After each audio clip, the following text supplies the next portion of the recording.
Yes, hello again. This is now tarot lesson number 163. And I'm a bit late, but I've been trying to figure out next year and what I'm going to do. Just so you know, and if you want to continue watching or do something else. So one thing is Substack. Substack has changed a bit since I first signed up for it. And I've been looking at how to use it properly. And so I'm expecting there will be a lot more activity in Substack as we go forward. I'll continue with this, I think. But I may call it a different name. At the moment, it's the Tarot for Self-Education. But I might call it the Tarot for Adults. Anyway, so today, the person who spread this was basically liked it or agreed with what was said, but didn't like the Hanged Man here. And I said the Hanged Man in the 8th position, showing the influence of other people. People are not going to be that uplifting for her to find somebody. They're going to tell her about, well, you know, you have to suffer and life is about suffering and so on. So the person, and if I inadvertently blurt out her name, it's because it's easier to call her a name.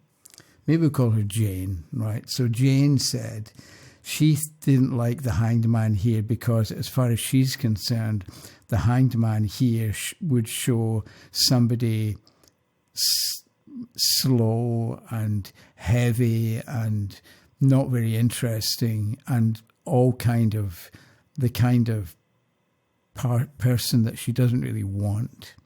So I said I would come back to it this time again, and maybe we can look at this spread, even though the question is about Jane and is she going to meet somebody and have a good relationship.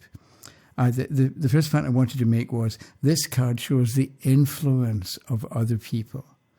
It doesn't show who or what the partner or the potential partner is going to be like. And I think that's something to remember about the card in this position. It doesn't automatically show the person that you're going to meet or you're going to have a bad relationship with. It shows the influence of other people, what they're going to say, what they're going to do, how they're going to cooperate, and so on, to make the rest of the spread come about. But it occurred to me when I was replying about the influence of other people, maybe we could look at this spread, and maybe the spread shows not just about what's going to happen with Jane. Maybe this spread, because we get back what we give out, we get what we attract. And in the end, the love you make is equal to the love you take, according to the Beatles. And so maybe we could glance at the cards here to get an idea of the kind of person that Jane is going to meet. So he would be somebody, and if we just quickly go through it, he would be somebody who has had bad experience in love, 5 of coins upside down, who wants something better but maybe thinks they're doomed because justice, they don't deserve it. They don't deserve somebody new or somebody better because justice is the law. And maybe this person has been in jail because we've got 5 of coins here and the justice card is the opposing force, or they narrowly escaped going to jail for some reason. And because I'm just making this up. Don't take this the wrong way, Jane. So, but that's this is the kind of thing that you might think. The foundation's the 8 of Cups. He has had bad experience, or he's had experiences and he's walked away. So he's had previous relationships. But the last one, even though he walked away, he maybe misses, because the card is upside down and it's the Empress, maybe he misses the person that he left behind. And maybe he wants to recreate the old person with somebody new. So Jane, watch out for that he doesn't try to turn you into the girlfriend that he dumped or the girlfriend that he left behind. What may come for him is the lover. So yes, there's a chance of meeting somebody, and it'll be a big change. And the change may be him finally getting over the one he left behind. The present position for him, the Magician reversed. Maybe he's asking for or imagining the wrong type of person at the moment. Because the Magician can be imagination and wondering and creating things, but it's upside down. And it's as if instead of asking for somebody that he actually wants or would prefer, he's stuck asking for somebody that he doesn't want. Because we tend to do that. We try to escape from what we don't want rather than try to move to what we do want. So maybe that's his challenge at the moment. His friends, his people are not giving him much help. They're telling him it's his fault. Nothing is going to improve, and it's just There's an expression in Glasgow, and it was rhyming slang. And if you know the Disney cartoon Donald Duck, right? So the word luck rhymes with duck.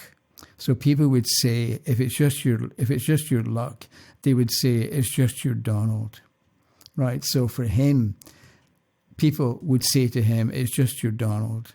You can't have it it's just your luck. And the hopes and fears, he is afraid that he's going to meet somebody like this that he didn't want, that he wasn't able to have, or he wasn't able to get along with. And the final outcome is Temperance reversed. It's going to take a change in him to get himself together.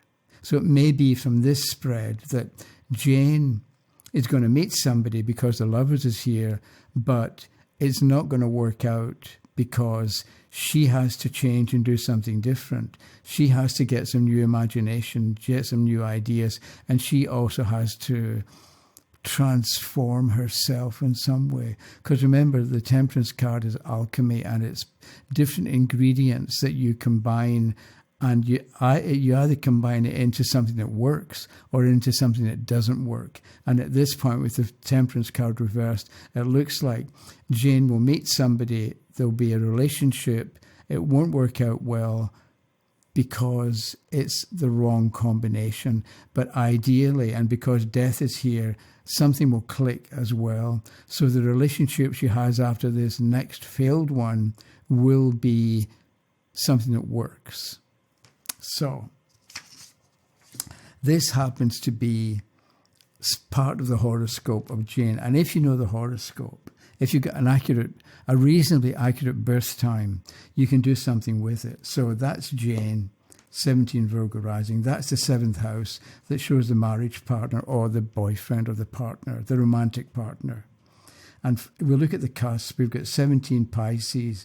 Pisces is ruled by Jupiter up here in the 11th house. He's got somebody who is sociable and friendly, but Jupiter is retrograde. So he's also a little bit shy or unwilling to be open because Jupiter is retrograde. It's a bit like he's self-contained, or he prefers to be self-contained, even though he can be chatty at times.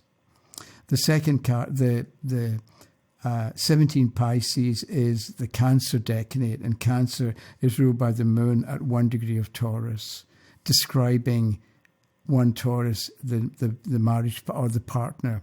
And this partner is 1 degree of Taurus. He is slow,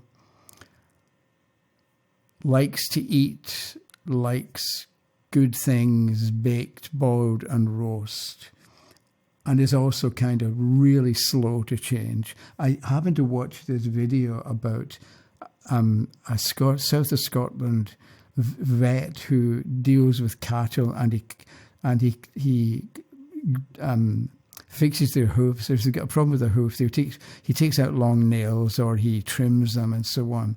And I was watching something a couple of days ago, and he said at one point that they had to get cattle from one area into another area, and they wanted them to go into this machine so that could lift them up. And the cattle automatically went the wrong way. They went the way they were used to going, and not the way they were supposed to go. That was different. And the vet made the point that cows don't like change. And the cow is the Taurian, right? Bulls are different. Let's say Taurians. Taurians don't like change. The other thing he mentioned was that cows will actually fight each other for dominance in a particular field or in a particular area. So cows are sociable and they can seem to be placid, but actually they've got not a violent streak, but they will dig in their heels and fight for what they want when they want it, if they're not getting it. So this is the marriage partner for Jane would be somebody talkative but prefers to be self-contained and slow to change. That's from the cusp. From the planets in the 7th house, we've got the Sun at 23 degrees of Pisces, which is a really difficult area or very difficult part of the zodiac to have the Sun in, because you have extreme highs and extreme lows. You're either over the moon or you're under the kosh. You're under can't think of something that's the opposite of the moon. You're under the swamp. It's one or the other, and you can't. And I think it can be that Jane's life has been a bit like that, like a roller coaster.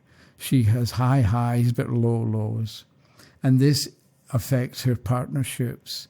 If she'd had it over here, it would have been with money. If she'd had it here, it would have been with brothers and sisters. Here it's to do with partnerships. And the fact that Saturn, that rules old people, is in the 7th house, she would tend to be attracted to or end up with somebody a little bit older. So it doesn't mean that she's 20 and he's 80, not that kind of thing. But it's a bit like if she's 60, he's maybe 68, a few years older than she is, rather than if she's 60, he's 60 as well. It's not going to be somebody that's the same age.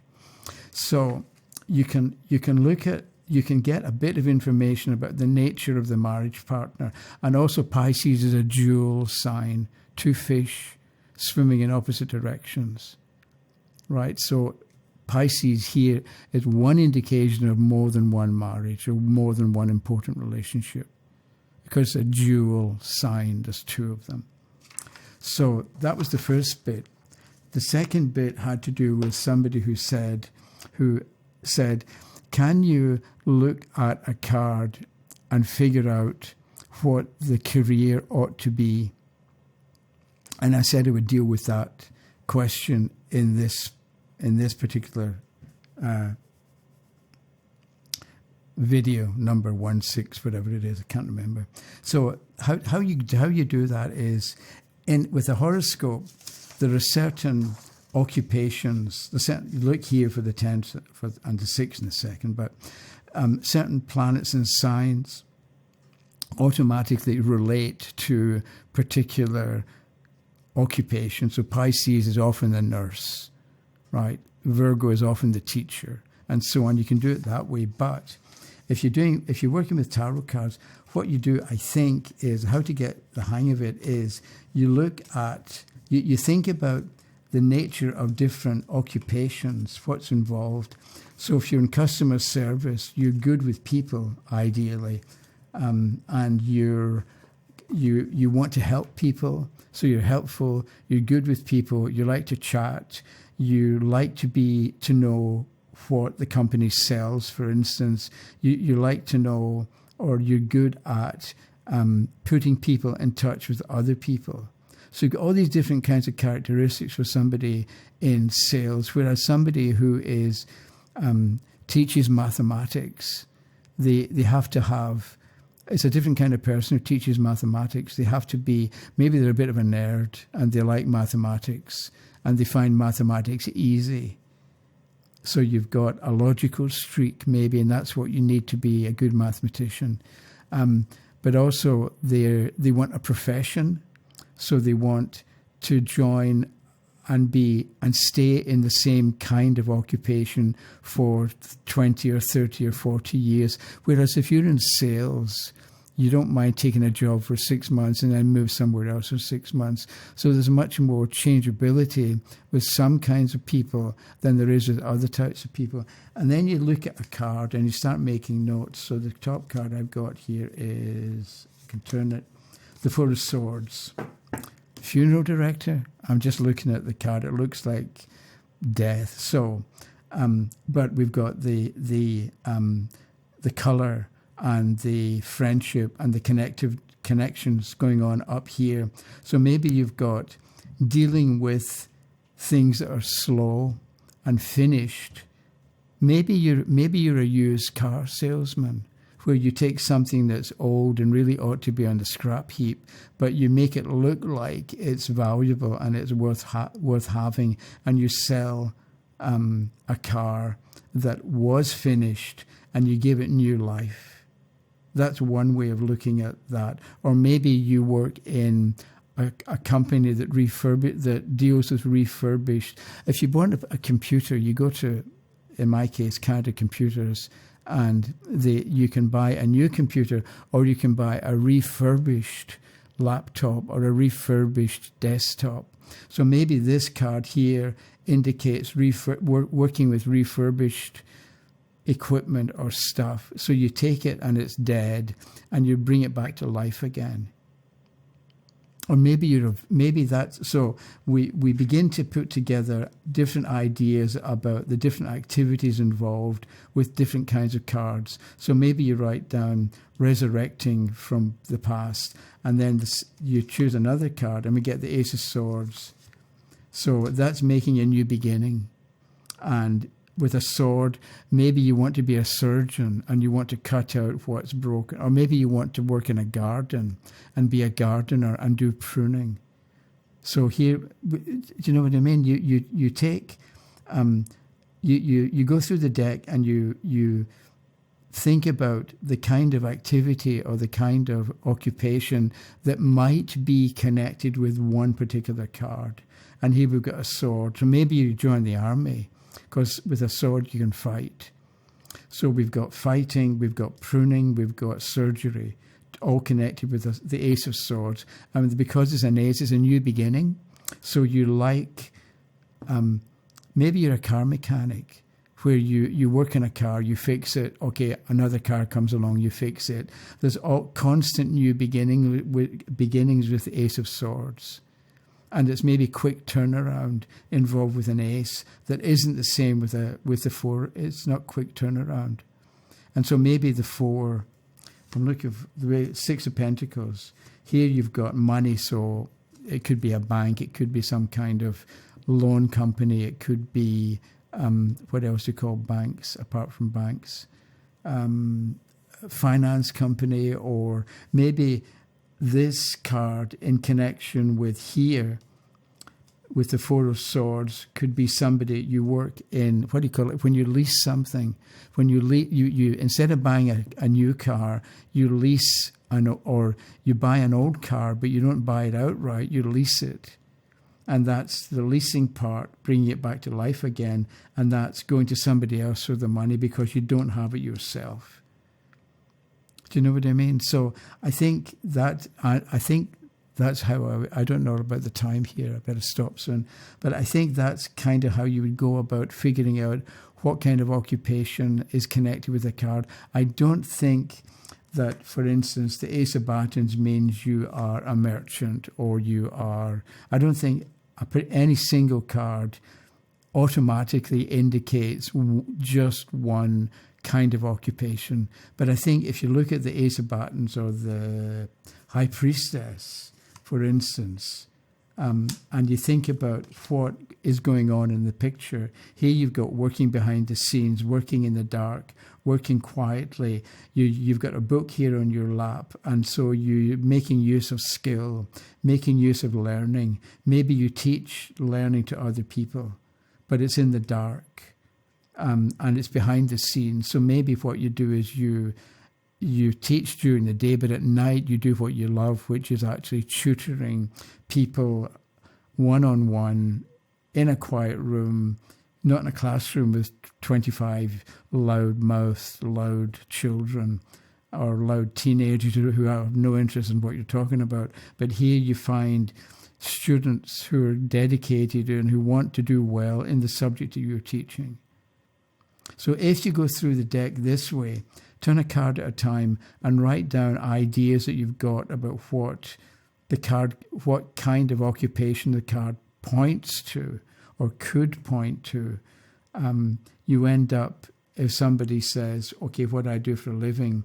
And you pick 3 cards and you get the Moon reversed, the Knight of Cups, and the Strength reversed, and you teach people how to get along with their marriage partner. I don't know. Knight of Cups, love.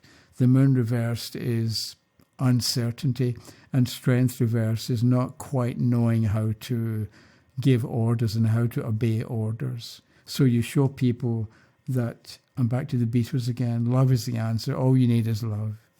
And maybe that's what you do in some way, that's what you do as an occupation. So maybe you're a psychotherapist or a physical therapist, where you deal with people who need to learn to walk again, or who need to learn to walk in a different kind of a way.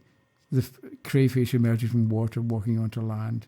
And you need to give people a sense of purpose, and to give them meditation and give them classes in deep breathing so that they can learn what they need to learn so that they can become whole again.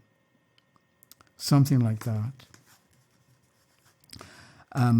So that's what I wanted to say today. So let me stop, and if you have comments or questions, let me know and leave them down below. And I'm rambling to cover up the fact that I'm finishing up. And that was it. So thanks for watching, and I'll talk to you again in a few days, and have a good day. And I've forgotten something. I can't remember what it is, so I'll talk to you later. Okay, bye-bye.